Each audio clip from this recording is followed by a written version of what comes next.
house immediately! Amid the torrential rain in the countryside of Enugu State, Nigeria, thunder ripped across the sky, flashes of cold, white lightning tearing through the darkness. And in that very first moment, a strike echoed inside the large house. Smack! Mama Nwoi collapsed onto the floor. Papa Nwoi rushed forward to help her, but before he could even reach her, he was shoved hard, his back slamming against the wooden door. Chinedu Okafor stood there. His eyes were as cold as stone. No hesitation. No remorse. "Get out of my house right now." His voice cut through the storm outside. The house that once belonged to Papa and Mama Nwoi. The home they had spent a lifetime building, brick by brick, tile by tile, had now become the place where they were cast out like strangers. Mama Nwoi struggled to stand, her trembling hands gripping the edge of the table.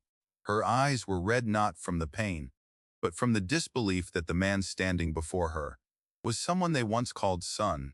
"Chinedu, how can you do this? Aren't you afraid that heaven is watching?"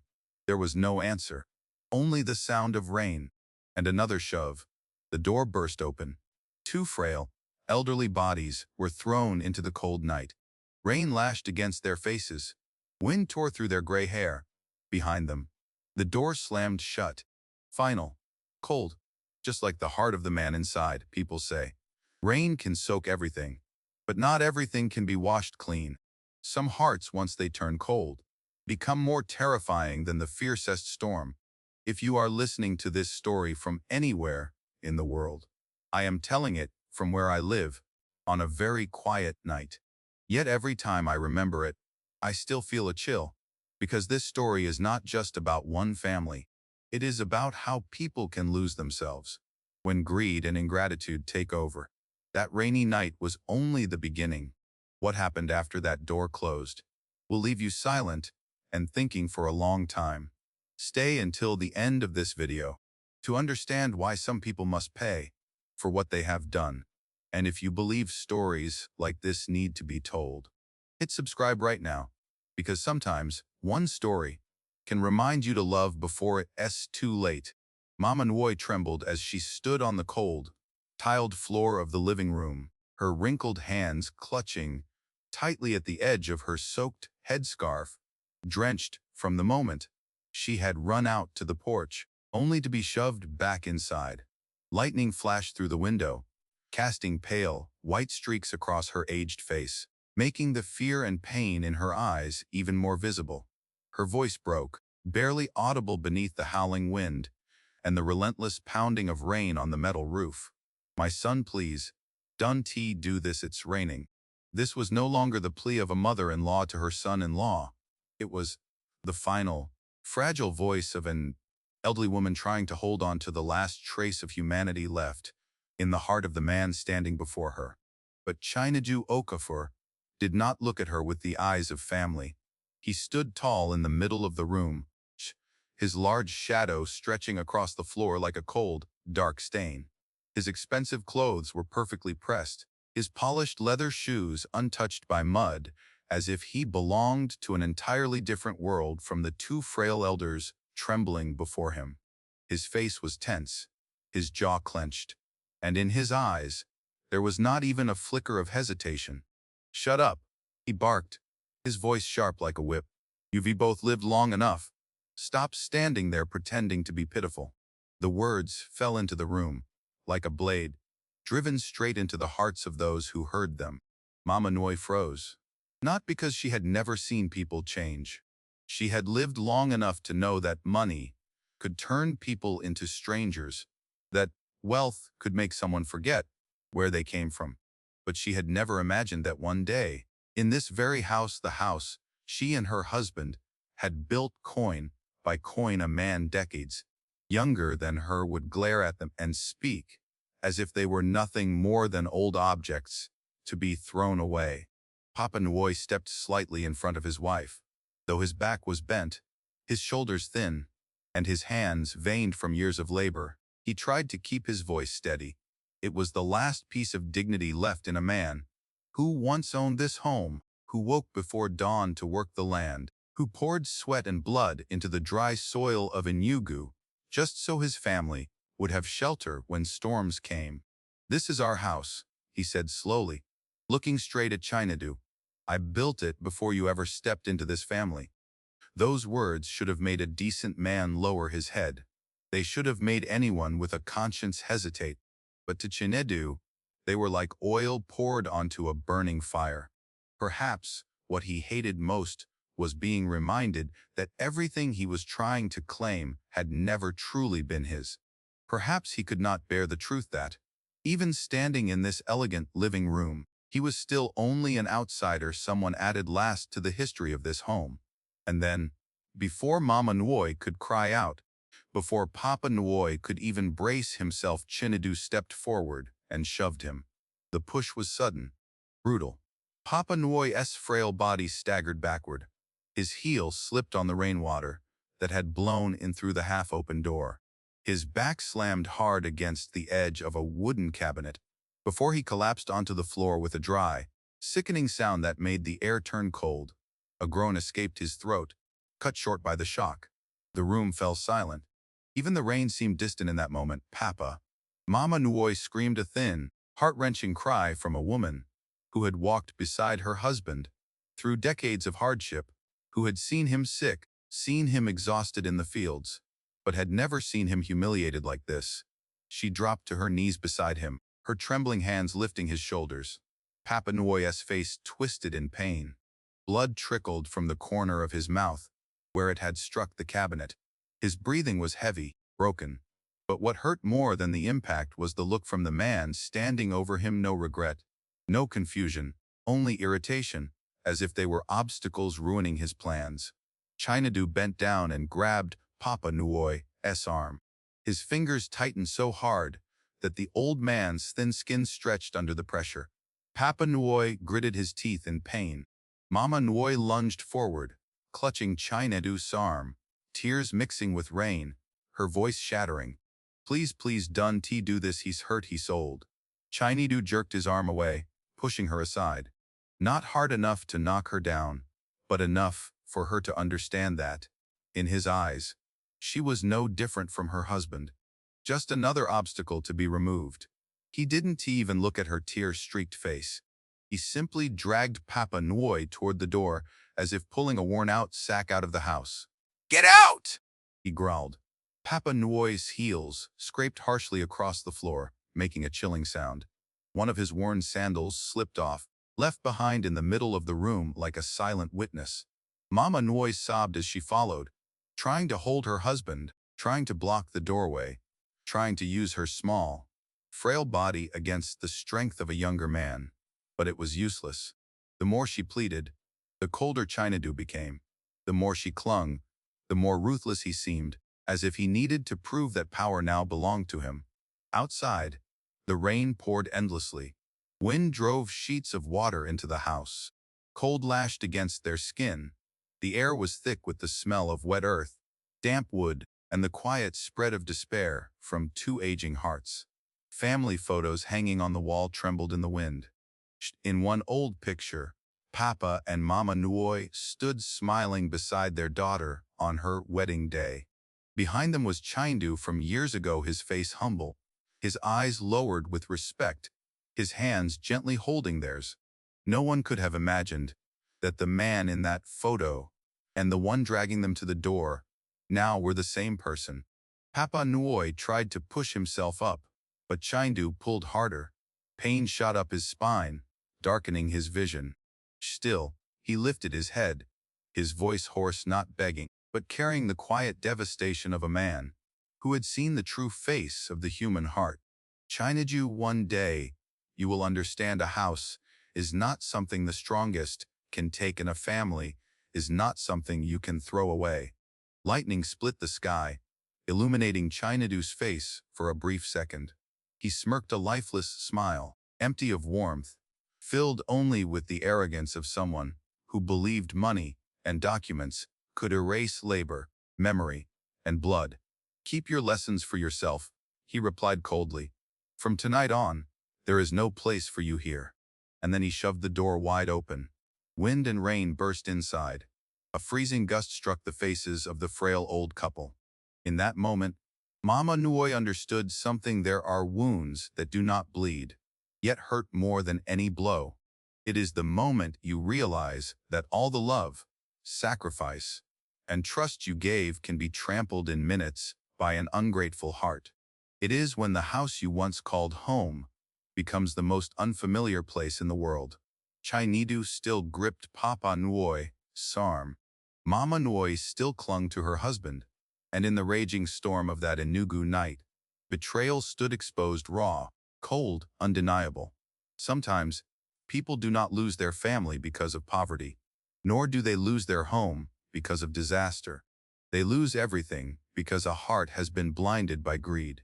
That night, before the door slammed shut, Papa and Mama Nui were not only pushed out of their house, they were pushed out of the sacred place they once believed they would always hold in that family.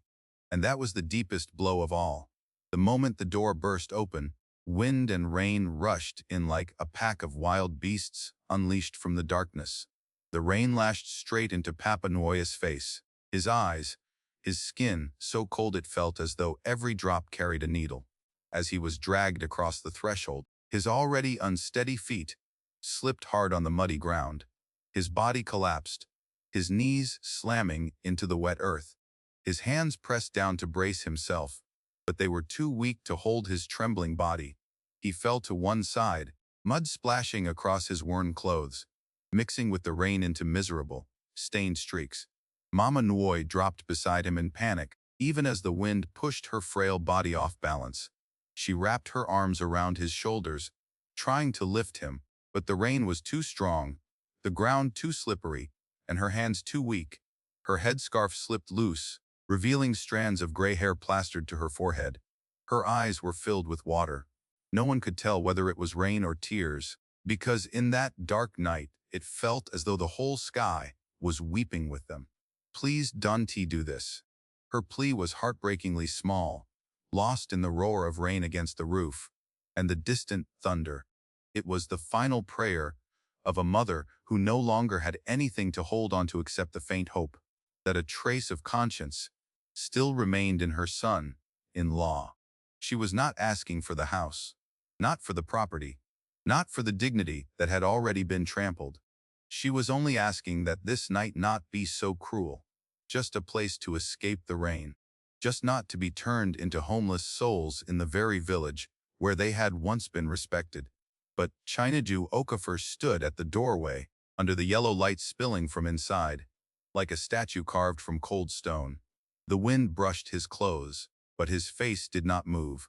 No guilt, no hesitation, only impatience, the look of someone eager to end what he considered a nuisance. From his higher position, looking down at the two frail figures shivering in the rain, he no longer resembled family. He looked like a merciless judge, granting himself the right to pass sentence. Then, as if to tear apart their last fragile hope, he turned back inside, bent down, and picked up the old cloth bag tossed in the corner, the one holding a few faded clothes, some medicine for back pain, a worn Bible, and the small remnants of the life Papa and Mama Nui had kept with them. He didn't step out to hand it to them. He simply threw it outside. Thud, the bag hit the wet ground and burst open. Clothes scattered into the mud. An old embroidered handkerchief was quickly soaked and pressed into the dirt. A medicine bottle rolled away, its cap popping off, as small white pills spilled out and disappeared into the brown sludge. The Bible fell open too, its cover soaking through, its thin pages curling as if trembling in the wind. Mama Nui gasped, and, for a brief second, let go of her husband to lunge forward and grab the book before the rain destroyed it. Her hands shook violently as she pressed it to her chest, as though it were the last thing reminding her that somewhere in this world, justice still existed, even if all she saw before her now was darkness and cruelty. Papa Nui tried to push himself up on his elbows. Every movement sent pain shooting through his spine. His breathing was heavy, broken. Rain streamed down his aged face, mixing with the blood from the cut at the corner of his mouth, forming pale red streaks down his chin. He looked up at the still open door. at the figure standing in the light, at the house he once believed would shelter his final years. There was little anger left in his eyes. There was pain, collapse, but more than anything, there was a silent, stunned realization that some losses come not from age, but from hearts that have changed beyond recognition. China-do, his voice was hoarse, weakened by the cold. At least let your mother come inside. She won't survive this rain. It was the last dignity of a husband. Humiliated, thrown down, dragged out, yet the first thing he thought of was not himself, but the woman who had walked beside him for decades. The woman kneeling beside him, trembling, clutching the book to her chest, as if it were the last warmth left in her life. Chai-Nidu looked at him. The look was brief, cold, unmoved. He stepped back and pulled the door inward. "That's enough," he said. "Where you die is your problem." And then the door slammed shut. The sound echoed through the night like a hammer striking the heart. The lock clicked from inside, final cold, leaving no space for hope. Outside, Papa and Mama Noi stood frozen for a few seconds. Not because they didn't understand what had just happened, but because some pain is so overwhelming, the body needs a moment to accept that it is real. In front of them was the heavy wooden door closed. Behind it was light, shelter, dry ground, things so ordinary to many, yet now a distant luxury that no longer belonged to them. Behind their backs was only darkness, endless rain, a muddy road, and a cold that seeped deep into their bones. Mama Nuoi gently placed her hand on the door. Her trembling fingers knocked softly a few times. Not because she believed he would open, but because a mother's heart, even when crushed to its limit, still foolishly holds onto a small piece of hope that family might change. Chai-Nidu, open the door. Just let us sit on the porch. No answer. No footsteps. Inside, silence, as if no one had ever stood outside begging. In the surrounding houses, a few curtains shifted. A few doors cracked open slightly, then closed again. The villagers knew. They heard. They saw. They knew the old couple was standing in the rain right before them. But no one dared to open their door. No one dared to step out and pull them in. No one dared to stand against China-do. Okay, for the man with money, power, and enough cruelty to punish anyone who stood in his way. That silence hurt more than the wind. Papa Nuoi looked down the muddy road ahead. The familiar houses were now dark, like mute shadows. He did not blame them, but the truth still cut like a blade. When the powerful choose to be cruel, the weak often choose silence to protect themselves. And that silence can sometimes push evil even further. A fierce gust of wind swept through, making Mama Nuoi cough violently. Her shoulders shook in her husband's arms. Papa Nuoi pulled her closer, though he himself was trembling uncontrollably. The two elderly souls, once the owners of that house, now huddled together under the porch like beggars cast aside. The rain kept pouring, as if trying to wipe every trace of them from the land they had lived on for half their lives. Suddenly, Mama Nuoi bent down and picked up the old handkerchief, now soaked in mud. She wiped it instinctively, then gently draped it over her husband's shoulders, even though the thin cloth could not shield him from the storm. The gesture was small, almost useless, but it made the scene even more painful than any cry. Because even as they were thrown away like discarded objects, they still thought only of each other. Papa Nuoi looked at his wife's face as lightning flickered across the sky. He saw her lips turning pale, her eyelids trembling, but in her eyes there was still the tenderness of decades together. And he, despite the pain in his back, lifted his shaking hand to wipe the rain from her forehead. Slow, weak, but full of love. Some people own great houses, yet have no room left in their hearts. Others are cast out into the storm, with nothing, trembling, yet still hold on to kindness for each other. And in that moment, the stormy night in Enugu did not only reveal China-do's cruelty, it revealed the quiet greatness of two aging souls who seemed to have lost everything, yet had not lost their humanity. The door remained shut. The rain showed no mercy. The road ahead was dark and endless. No one in the village dared to open their door. No light called them in. Only Papa Nwoy and Mama Nwoy stood in the storm, holding each other like two old trees about to break in the wind, using the last warmth they had to fight against the cold of the night and the even colder chill flowing from the human heart. The rain kept falling. Not the kind of rain that comes down in a burst and then stops, like a passing flare of anger, but the kind that lingers heavy, relentless, as if the sky that night had decided to pour out all its sorrow over the countryside of Enugu State. Sheets of white rain covered the dirt road in front of the large house, turning every path into mud, turning low fences and old tree trunks into warped shadows beneath the flicker of lightning. The wind kept whistling through the eaves, waving through the soaked branches, carrying a cold that sank deep into the bones of the two elderly souls abandoned in the night. Papa Nwoy and Mama Nwoy could no longer remain standing. After trying again and again to hold onto the wall, to knock softly on the locked door, to look toward the dark houses around them, as if hoping for a miracle, they finally had no choice but to drag themselves away from the porch. They walked slowly, very slowly, like two worn-out shadows being pushed away by the rain from the very place they once called home. Not far from the house stood a large tree, its roots rising out of the ground, its branches spreading wide but not thick enough to keep out the rain entirely.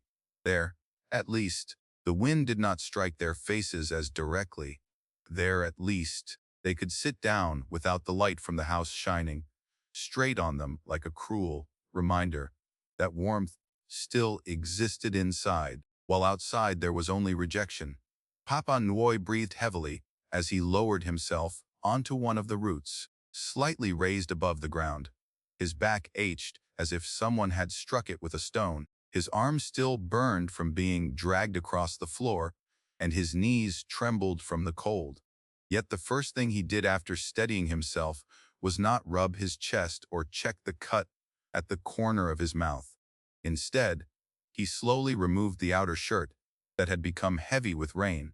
It was an old shirt, the collar worn thin, far from intact, but it was still the only thing left that might hold a trace of warmth in the storm. He held it out to his wife. "Put this on." Mama Nwoy shook her head at once, her lips pale from the cold. "You wear it, you hurt." Papa Nwoy did not argue. He simply draped the shirt over her shoulders and pulled it closed, his trembling hands trying to cover the back of the woman curled beside him, the woman who had walked with him through nearly an entire lifetime. The gesture was slow, weak, almost fragile, but in that dark, rain-soaked night, it carried a kind of beauty that could choke the heart of anyone who witnessed it. Because when life drives people to the very edge, whatever remains in their hearts becomes unmistakably clear. And for Papa Nwoy, what remained was not bitterness, not resentment, but love for the woman sitting beside him. Mama Nwoy pulled the edge of the shirt tightly around herself, her tired eyes fixed on the curtain of rain ahead. Her face was pale, soaked, the deep lines in it standing out whenever lightning flashed across the horizon. She had cried so much over the past hour, but now it felt as if no tears were left. Only a deep sorrow remained, steady and quiet, like a wound that did not bleed, but still hurt enough to leave a person numb. "Where did we go wrong?" she asked softly, her voice rough beneath the rain. "We raised our daughter. Well, we opened our home to him. We loved her husband like a son. How did it come to this?" Papa Nwoy sat in silence for a long time. It was not an easy question to answer. Some things in this world cannot be explained by fairness or reason. Sometimes you live kindly your whole life, and what comes back to you is betrayal. Sometimes you yield, sacrifice, and let things pass over and over again, and that very kindness is mistaken by greed for weakness. At last, he spoke quietly, his eyes fixed on the thick darkness ahead. "We didn't do anything wrong, some people. Just let greed blind them. When money covers a person's conscience, even gratitude begins to feel like a burden to them." Mama Nwoy lowered her head. Both of her hands held the old Bible. she had rescued from the mud earlier. Its pages had swollen and curled from the rain, yet she still held it tightly, as though she were holding a part of her own soul. After a while, she gently rested her head on her husband's shoulder. It was a simple movement, but it carried the weight of a lifetime of weariness. She was no longer young enough to battle the cold of the night rain, nor did she have the strength left to keep crying. She only wanted to lean against the man who had stood beside her since the days when they had nothing, and feel that even if the whole world turned its back on them, at least they still had each other. Out there, the light inside the house that had once been theirs still shone through the curtains. Warm, steady. The longer they looked at it, the more it cut like a blade. Yet, strangely, there was no hatred left in Papa Nuo's eyes. He did not curse Chinidu. He did not pound on the door. He did not shout the name of the man who had cast him out. At his age, he understood that some betrayals are too cruel to hold on to without letting them rot the heart from within. He was in pain, deep pain, but that pain was slowly becoming something quieter. A sorrow so immense it had turned almost calm. The night moved slowly, as if unwilling to end. Rain kept beating against the black puddles in front of them. Frogs began croaking from the ditch at the end of the road. Far away, a dog barked and then went silent. Everything in the village seemed to have fallen asleep. Everything except the two elderly souls, forced to stay awake in the cold rain. After a while, Mama Noi spoke again very softly. I am not afraid of hardship. I just hurt because that house carries your hands in every brick. I still remember the day you sold our last pair of goats to buy wood for the roof. I remember every rainy season when we covered it with sheets of plastic. I remember our daughter running barefoot through the yard laughing. Why is it that in the end we re-sitting here like strangers? Papa Noi closed his eyes for a few seconds. The memories she named rose in him one by one, like old film reels. That house was never just property. It was their youth, their pre-dawn labor, seasons of abundance and seasons of hunger, meals where the best portion was given to their child, nights spent counting coins beneath a kerosene lamp. A house is never only walls, roof, and doors. It is sweat, hope, and an entire life hammered into every corner. Maybe, he said slowly, God is showing us who truly belongs to us and what a home really is. Mama Nuoi looked up at him. In the darkness, she could not make out every detail of his face, only the outline of his gaunt features and the tired eyes still trying to stay calm. That calm hurt her heart even more, because she knew he was just as broken as she was. He simply didn't speak it aloud. Time kept passing. The rain did not stop. The cold clung to them like an invisible hand. Papa Noi gently pulled her closer. The two of them huddled together beneath the tree. So small they looked, as though the night itself could swallow them at any moment. If anyone had seen them then, they would never have believed these were once two respected people in the village, people with a proper home, people who had once owned the land right before them. Life truly has turned so cruel that in a single night, everything can change completely. Then, just when the night had become its darkest, when the road ahead seemed nothing more than a long strip of black mud, something strange happened. At first, it was only a faint glimmer at the far end of the village road, dim through the rain. Then the light grew stronger, clearer. Two headlights cut through the white curtain of water, shining across the trees along the road and the muddy pools scattered below. The low, solid hum of a large engine followed, nothing like the old motorcycles or cargo trucks that occasionally passed through the area. This sound was smoother, stronger, and strangely unfamiliar on a village road so used to simplicity. Mama Noi lifted her head. Papa Noi opened his eyes and looked too. A black luxury car slowly approached, its tires rolling through the mud without the slightest wobble. The headlights swept across the tree where they sat, lighting the entire space around them for a few seconds. Then the vehicle came to a stop right in front of them. The engine shut off. Rain continued falling on the polished roof, streaming down beneath the fading glow of the lights. For a few brief seconds, Papa and Mama Nuoi could only stare. Then a car door opened. A man stepped out. He wore a long dark coat, his leather shoes pressed lightly into the wet ground. He stood with the steady posture of someone accustomed to power, yet not eager to display it. The light from inside the car fell behind him, leaving his face half in shadow, half in light. He did not speak at once. He only stood there, looking for a long moment at the two figures huddled beneath the tree as though he were trying to match the sight before him with an old memory, buried under years of dust. Then the man took one step closer. Rain fell across his shoulders. His eyes rested on Papa Nuoi's face, then moved to Mama Nuoi, still clutching the wet Bible to her chest. When he finally spoke, his voice was low and measured, carrying the weight of an emotion long held back. Were you the two who once saved a child by the roadside many years ago?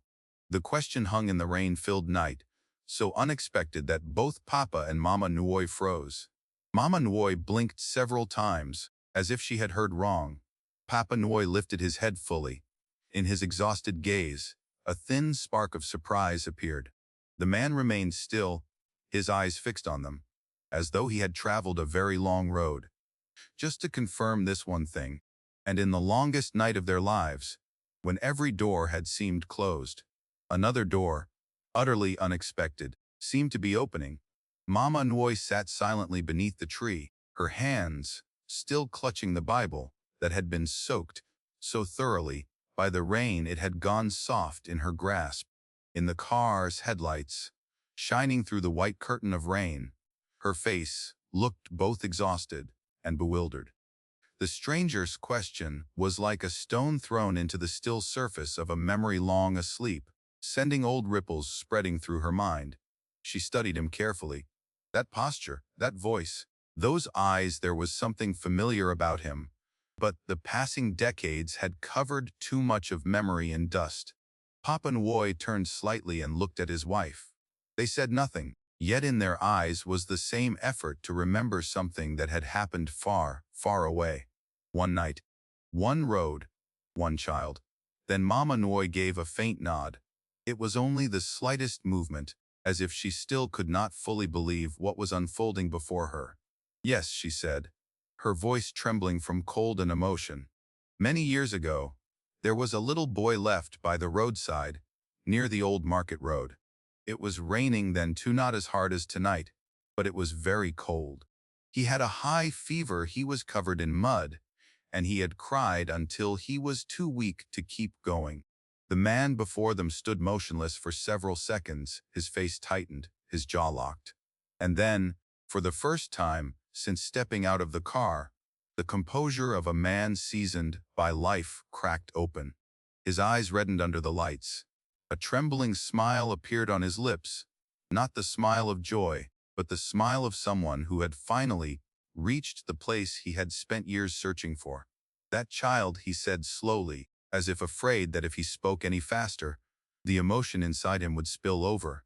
That was me. Mama Nuoi froze. Papa Nuoi stared at him without blinking. The rain still fell, the wind still blew, the sky was still as black as before, but in that instant, every sound around them seemed to drift far away. Only those words remained, echoing in the hearts of the two old souls, like something both painful and warm. The man bent down without hesitation, and first reached out both hands to help Papa Nuoi. His touch was so careful, so respectful, that Papa looked startled.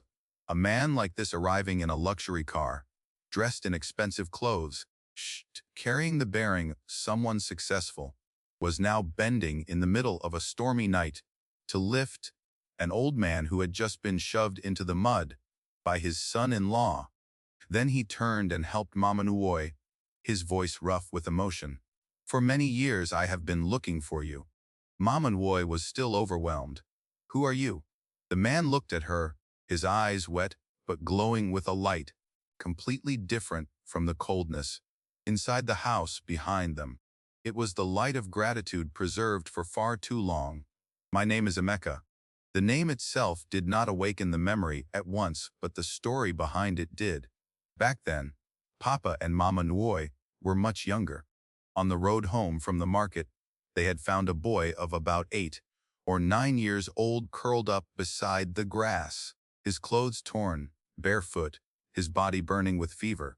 No one knew where he had come from. No one dared claim him. Some people said to leave him alone, because those were hard years, and everyone had to think of their own stomach first. But Mama Noi had stopped.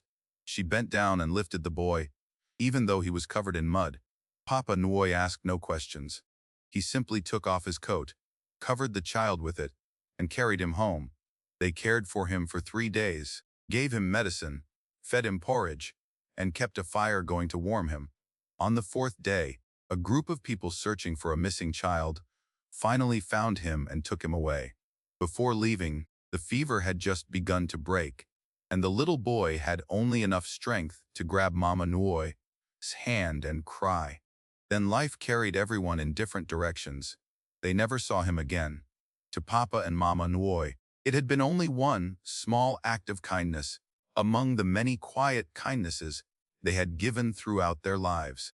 They had never imagined that child would remember, and they certainly never imagined that on a rain-soaked night, when they had been thrown out of their own home, the person who would come back for them would be that very child.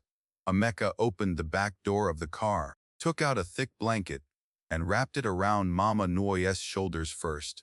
Then he carefully helped Papa Nuoi into the car. The warm interior felt like it belonged to an entirely different world from the cold rain outside. When the door closed, the wind was shut out. Warmth spread around them. Mama Nuoi shivered, not knowing whether it was from the cold still clinging to her body or from the force of emotion. Before getting into the car, Emeka turned and looked back at the large house with its doors shut tight. His gaze rested there for several seconds.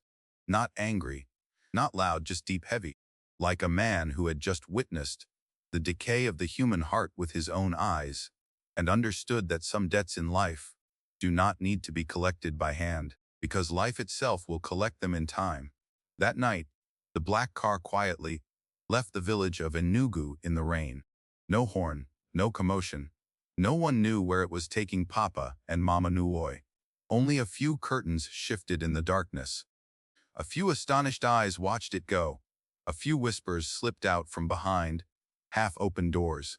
All anyone saw was that the old couple who had been thrown out in the rain were suddenly being taken away in a luxury car, as if fate had unexpectedly changed direction. The next morning, the whole village was buzzing. Rumors spread faster than the wind. Some said wealthy relatives from the city had come for them. Others said it was a major businessman from Lagos. Someone else swore they had seen an emblem on the side of the car that people in the village only recognized from television. No one knew for certain. They only knew that the old couple was gone. There was no trace of them beneath the tree. No old bag, no soaked Bible, as if the stormy night had swallowed them up and returned them to another life. At first, Chinadu did not care. He stood in the middle of the large living room, pulled back the curtain, and looked out at the rain-soaked yard with cold indifference. As far as he was concerned, it was better that Papa and Mama Nuoi had disappeared. No more crying, no more inconvenience, no more people standing there to remind him that the house had belonged to someone else before he pushed his way in with ambition and manipulation. But after only a few days, a strange feeling began creeping into his life. He didn't know where it came from. He couldn't even say exactly when it began. It was just that everything around him started to feel heavy. The large house that had once filled him with pride now felt unnaturally silent. Daytime was bearable, but at night the long hallways, the enormous living room, and the dark wooden staircase all carried a chill that was hard to explain. Not the chill of the wind, but the chill of a place that had lost its blessing. The household staff began asking to leave earlier. Some never came back after the weekend. An older cook told a neighbor she could not the feeling inside that house anymore. It was as if something heavy hung in the air, making it hard for her to breathe. Chindu dismissed it. He told himself it was just village superstition. But when consequences begin to turn, they rarely knock loudly. They come quietly.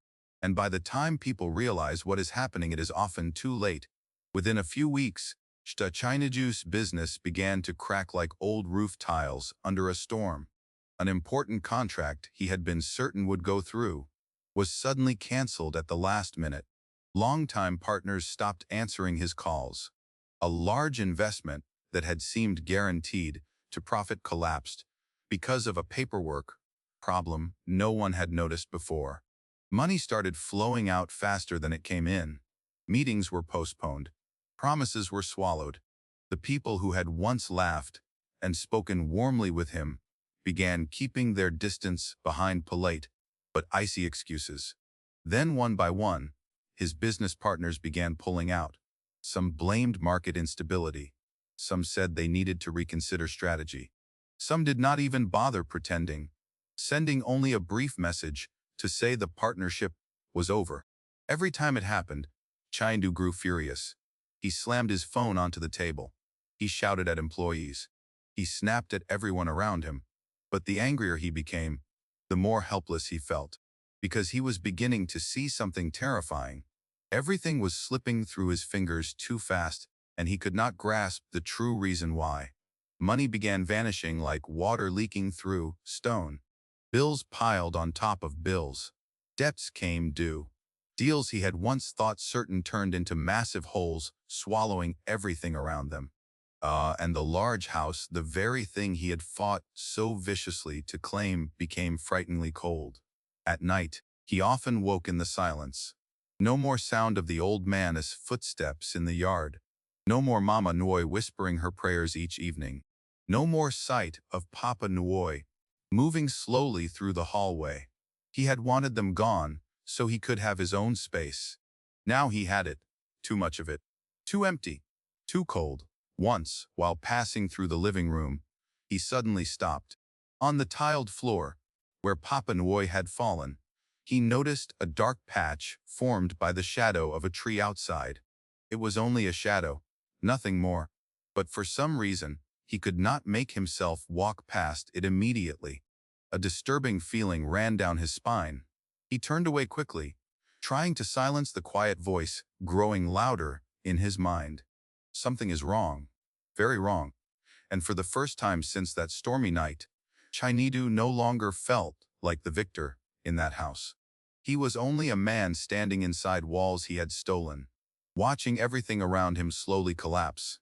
Some people think that by pushing others out the door, they can take over their lives. But they do not understand that a house can be stolen, documents can be forged, property can be seized, but blessing cannot. Once greed enters through the front door, peace quietly leaves through the back. And for Chengdu, the night he threw his wife's parents out into the rain seemed like the night he had finally gained everything. But in truth, that was the very night he began to lose it all. Many years later, Enugu State no longer looked the way it did on that stormy night. The dirt road in front of the old village had now been paved for a long stretch.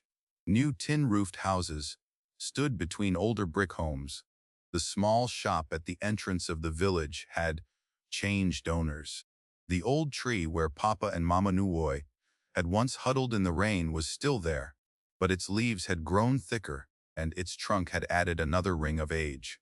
People say time fades everything, but the truth is, some nights in life never fade. They only sink deeper into memory until one day, when the circle of consequence has turned wide enough, they return and stand directly before the person who caused them. Chengdu Okafor was no longer the man who once walked with his head raised in arrogance. The expensive suits had disappeared from his life long ago.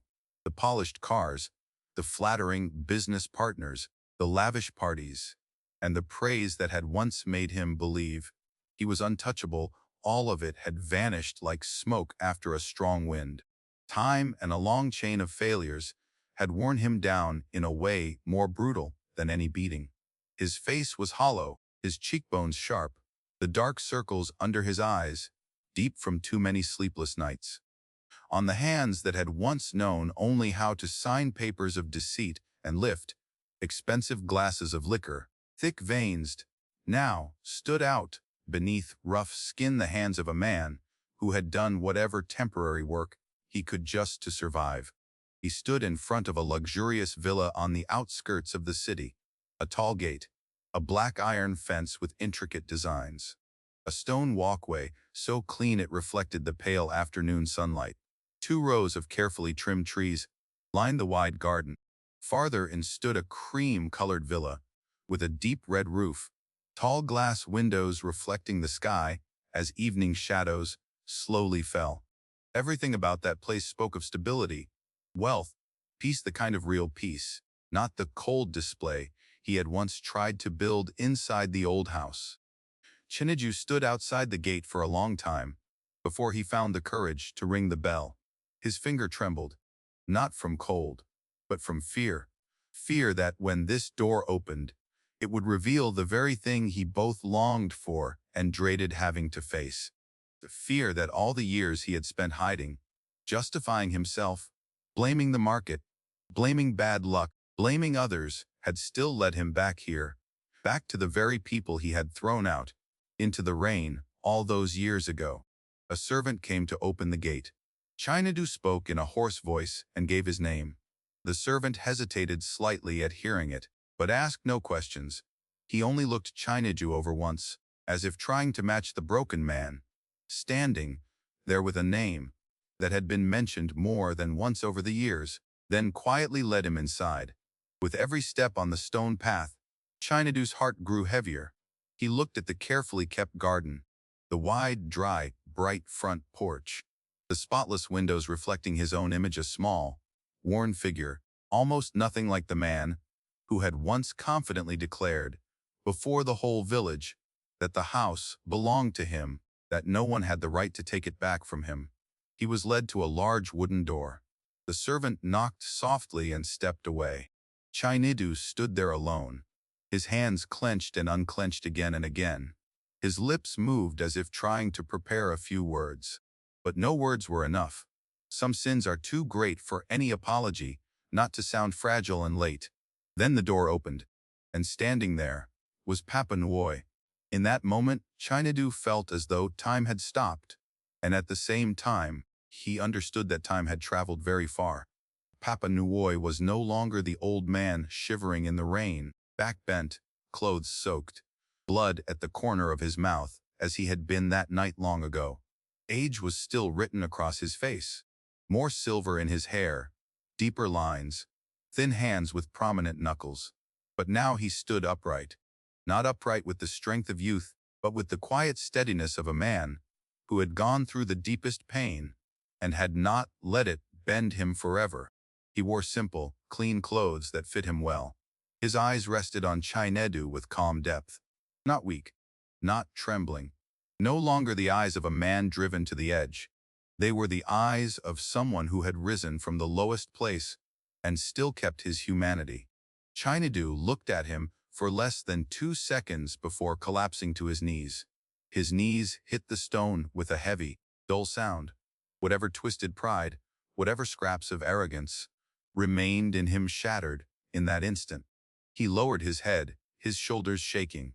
For the first time in years, the man who had shouted, shoved, and slammed a door in the faces of 2 elderly people in the rain was now kneeling before the very man he had thrown into the mud. "I was wrong," he said, his voice broken. "Please forgive me." The final words came out with difficulty, as if pulled from the bottom of a dry throat. There was none of the smoothness of polite speech left, none of the practiced cleverness of a man once skilled at defending himself. Only the torn, naked wreckage of a human being who had finally understood what he had lost. Papa Nuoi did not answer right away. He looked at Chinedu for a long time. The silence stretched so long that Chinedu could hear his own heartbeat like knocking from an empty room. He did not dare raise his head, but he could feel that gaze resting on him, not to crush him, not to take revenge, but almost as if looking through the ruins of the man before him, seeing again the one from that stormy night and then seeing all the years that had followed. Behind Papanui, inside the spacious house, Chinidu caught a glimpse of warmth. Soft light, family photos hanging on the walls, a vase of flowers placed neatly on a small table. The sight made his chest ache, because it reminded him of something he had never truly possessed, even when he had seized an entire house, a real home. At last, Papa Nui spoke. His voice was not loud, not heavy, but every word landed clearly like drops of water on stone. That rainy night, he said slowly, you pushed us outside. He paused. A light evening breeze moved across the porch. A dry leaf rolled past the doorstep and came to rest at the edge of the steps. Chinendu remained kneeling, his head bowed lower. Papa Nui looked down at him, his eyes calm, yet carrying the sorrow of someone who no longer waits for justice from anger, but only trusts in the quiet balance of life. Life, he continued, has only brought you to the very place where you once put us. The words were not sharp. They carried no poison, and precisely because of that, they hurt more than any curse could have. Chinadu broke into sobs. Not the beautiful crying of a film scene, but the ugly, choking, desperate crying of a man who had finally seen the full truth of his own face. He remembered that rainy night, Mama Nuoy's pleading voice, Papa Nuoy's hands against the mud, the old bag thrown open, the door he had slammed with his own hands. And now here he was in that exact place, outside the door, under the gaze of the people inside, trembling as he begged for mercy. A part of him still hoped. Hope Papa Nui would sigh and tell him to get up. Hope this door would open wider, like some act of redemption. Hope forgiveness would come as easily as it often does in stories people hear and then take too lightly. But real life does not operate on ease. Forgiveness is not the erasing of consequences. Kindness does not mean reopening the door to someone who learned the lesson too late, as if nothing had ever happened. Papa Nui did not kick him. He did not insult him. He did not humiliate him. He simply stood there, steady, looking at the man before him with a sadness that had passed through fire and become wisdom. From inside the house, Mama Nui appeared in the hallway behind him. She no longer carried the frailty of the woman thrown into the rain. She was older, yes, but stronger. Her eyes were still gentle, but no longer the kind of gentleness that could be trampled. When she saw Chindu kneeling outside the porch, a tremor passed across her face. Old memories had likely returned to her too, but she did not step forward. She only stood there silently, her hands folded together. Chinidu lifted his head and looked at them. For the first time in years, he understood that the deepest pain was not poverty, not losing money, not being abandoned by others. The deepest pain was realizing one day that you had once stood very close to true family and then destroyed it with your own hands. I am not asking for the house, he choked out. I am not asking for money. I just want to be forgiven, so I know I have to live the rest of my life like a monster. Mama Nui closed her eyes for a moment.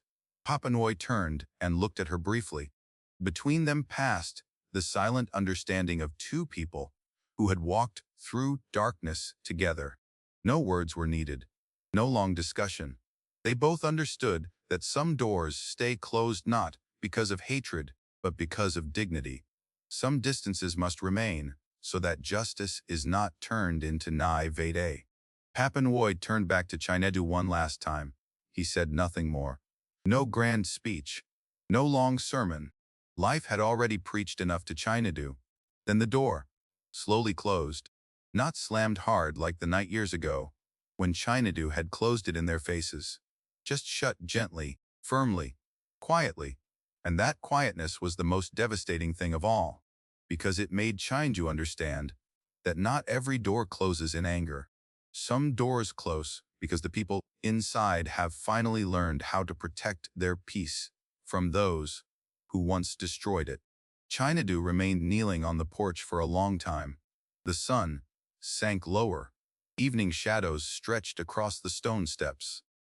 The last birds of the day called from the trees in the yard. No one chased him away. No one pitied him. He simply stayed there, alone, facing the emptiness the closed door had left before him. And for the first time, he fully understood the meaning of that stormy night. It was not only the night two old people had been thrown out of their house. It was the moment he had thrown himself out of his own humanity, out of his family, out of the blessing a person may receive in life. Many years later, he had returned and knocked on the door. The door had opened. He had seen them. He had spoken his apology. But there are things which, once lost, regret can only help you see clearly, not bring back as they were. Some prices in life do not come the moment we do evil. They come later after we have grown used to thinking we got away with it. But once they arrive, they do not only take away money, reputation, or property. They take away the feeling that you are still worthy of stepping into a home. And that is the greatest price of cruelty. Closing message. In life, never think your cruelty will disappear with time. The people you hurt may stay silent. They may walk away. You may think you have won. But life always has its own way of placing you back in the exact position where you once placed someone else. So while you still can love, while you still can make things right, make them right. And while your parents and loved ones are still standing at your door, please do not wait until the day comes when you are the one outside that door, kneeling too late. There are some actions that, in the moment you take them, make you believe you are winning. You gain the house. You seize the power. You force others to bow their heads. But what you do not realize is that this is the very first step of your downfall. There are some people whom you drive away in anger. You think they are weak. You think they no longer matter. You think your life will be better without them. But what you do not know is that they were the only blessing life had ever placed in your hands. Life does not rush to punish. It gives you time to enjoy what you call victory, to let you believe you were right, to let you think everything is over, and then it quietly turns, little by little, without noise, without warning, until one day, when you stand before the door you once shut, when you call the names of the people you once wounded, when you fall to your knees with all your late regret, only then do you understand. You did not lose everything in one night. You lost it the very moment you chose cruelty. So, if today you still have a chance, if your loved ones are still beside you, if there is still a door that has not yet closed, do not wait until you are standing in the rain to remember where you once belonged, because there are some doors in life that, once they close, never open a second time.